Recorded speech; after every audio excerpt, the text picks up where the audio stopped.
innocent. This ain't Phaedra. Don't call me out my This name. ain't Phaedra. Don't call me You out ain't my gonna disrespect name. me and my Don't call me husband. out I my know name. that. I This just ain't did. Phaedra. Now that fevers are spiking in the universe of the Real Housewives, the conditions are ripe for us to look back at the OG, the blueprint, and the queen of reality, Nene Leakes. It's no secret that Nene was a fan favorite and breakout star of RHOA, as her personality, reads, and reactions became legendary. So iconic in fact that Hollywood studios were calling up her phone to introduce her to a bigger audience, and also getting their hands on the revenue that Nene and the rest of the girls were now raking in for NBC Universal. By 2009, when the show's first season had aired, everyone in Hollywood had caught wind of the fact that reality stars were the next leading personalities in show business. And that's how Nene Leakes, Kim Kardashian, Cardi B, and many others were born into the spotlight.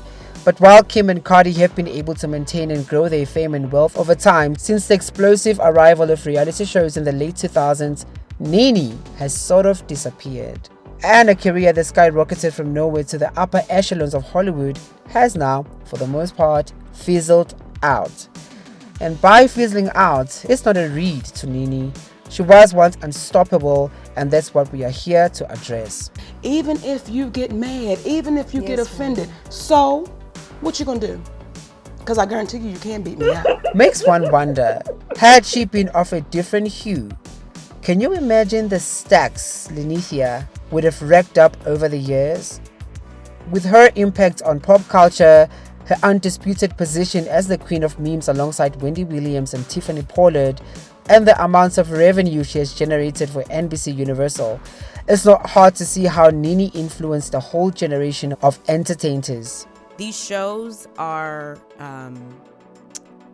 a beautiful part of pop and political culture. They have Nene Leakes is in the Museum of African American History and Culture. Right. Okay, we are cemented as a universe in pop culture. Talk that talk, Kandi girl. And it's not unusual for some of the reality stars from the Bravo network to Zeus and other networks to talk openly about Nene's influence in their pursuit of a place in the world of reality television.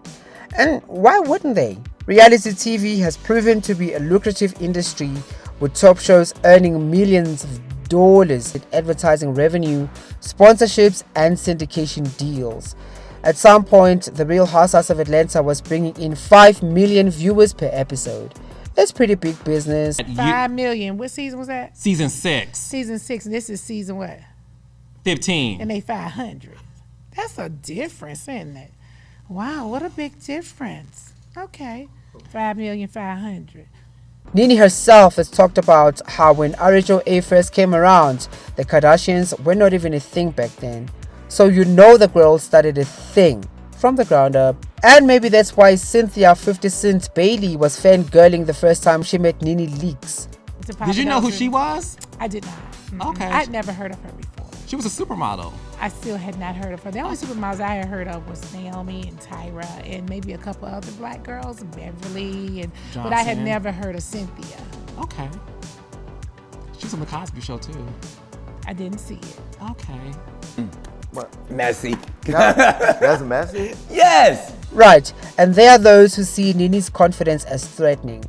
Like she be feeling herself too much, to where some people think she can come across as a little bit bitter at how things ended with RHOA and the rest of her career. Such as the time when she said none of these franchises have given us any kind of real transformative star quality in a long time. Starless. What the hell does that mean, Nene? Like, these girls on these shows are just not stars. Like, if you really look at it, all of the stars that were on any of these franchises, they took them off. And everybody that's left is starless. Now gone. So anybody rude. Around me like that. So nasty. And that's what happened. So rude. So nasty and so rude. She's also talked about how she always felt that Kandi was irredeemably boring on the show, despite Kandi being the most accomplished housewife on RHOA and one of the most accomplished across all the franchises. Leakes never missed an opportunity to say girl or a bore to me. So it's you, girl, bye. Girl, that's Miss Kandi is worldwide. And another time I give her the side eye is when she doesn't want to acknowledge that Kenya Moore is the star of RHOA now. It's no secret that Nene put the Housewives on the map, but it's also not a secret that Miss Twirl also came out of nowhere and snatched that scepter. But outside that, Nene talking her talk and feeling herself is completely warranted, considering how much she has built and shaped the world of the Housewives and many other reality shows that followed after that. It's sad then that despite her image being ubiquitous in pop culture, her catchphrases being such a remarkable impact on everyday language from Atlanta to Maputo, that she is not as rich and prominent and powerful as she should be. I mean, I'm not counting her coins, and I don't know if Google is being truthful about her net worth at $14 million. I am very rich, bitch. I understand. I am very rich. You need to get your motherfucking teeth fixed. How about that? They're done. They're done. I knew you when you had the rotten teeth. I knew you when you had the veneers, honey. $50,000 and you are jealous about it. I knew you when you had the right. But whatever the actual facts are, no doubt that she should have been raking in way more than that. What went wrong? Before we dive into Nene's most iconic moments, let's look at how she became the queen of reality and the fall that came after that. Nene Leakes rose to fame as a cast member on The Real Housewives of Atlanta, which became the second installment in the Housewives franchise after The Real Housewives of Orange County. Although she was part of a formidable cast that included Sheree Whitfield and Nene's main rival at the time, Kim Zolciak, Nene's star power quickly became an undeniable force around early 2009 when RHOA itself had started building a cult following over its relatively new format. Nene quickly became a household name, and by the show's fourth season, she expanded her career into Hollywood with notable appearances on TV shows like Glee and The New Normal and others. And by the way, she did quite well as an actress in my opinion, even though the handful of the roles she played were more or less caricatures of her larger-than-life personality on RHOA. And that's not a read at all, because it speaks to how iconic her authentic self-expression was on the show, so much so that studios were jumping at the opportunity to expand on it. Nene also participated on The Celebrity Apprentice, further solidifying her presence in the entertainment industry. Remember that epic showdown with Star Jones? Wow. Her popularity soared, leading to an appearance on shows like The Fashion Police, where she showcased a witty commentary. At this point, Nene was at the top of her game. She had successfully managed to come out of nowhere as a new personality on a reality show that no one knew for sure to be realistically marketable, to being a newcomer in Hollywood. Nene's career trajectory started taking a dip around late 2016 and early 2017. 2017 is when that infamous comedy show disaster took place. Nene Leakes ended up saying some pretty awful things over there.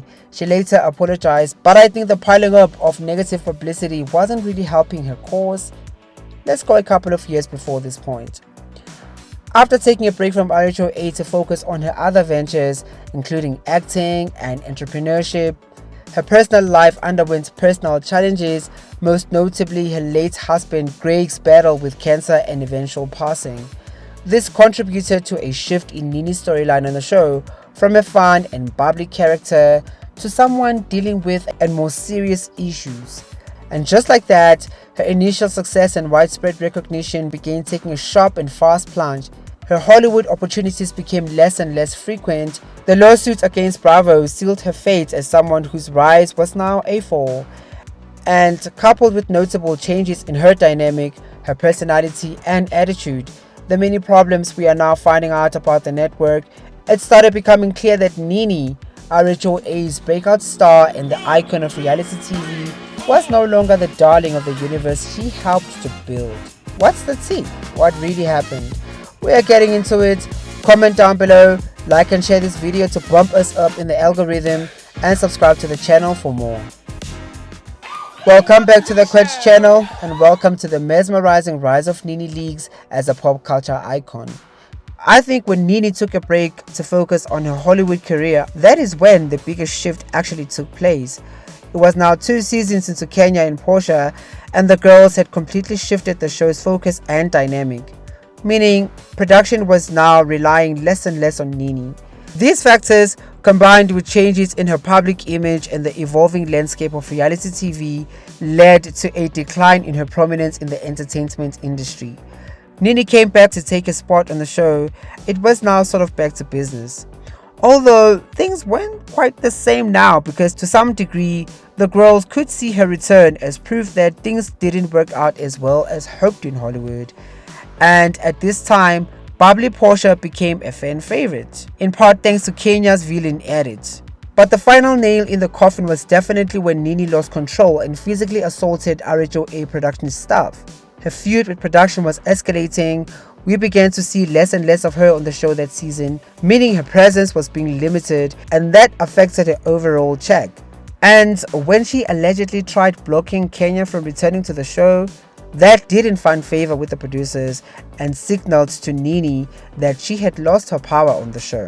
And the very end of it, the season 12 reunion, where she abandoned the Zoom session midway in a fit of rage. Sad to think this is how it really went down.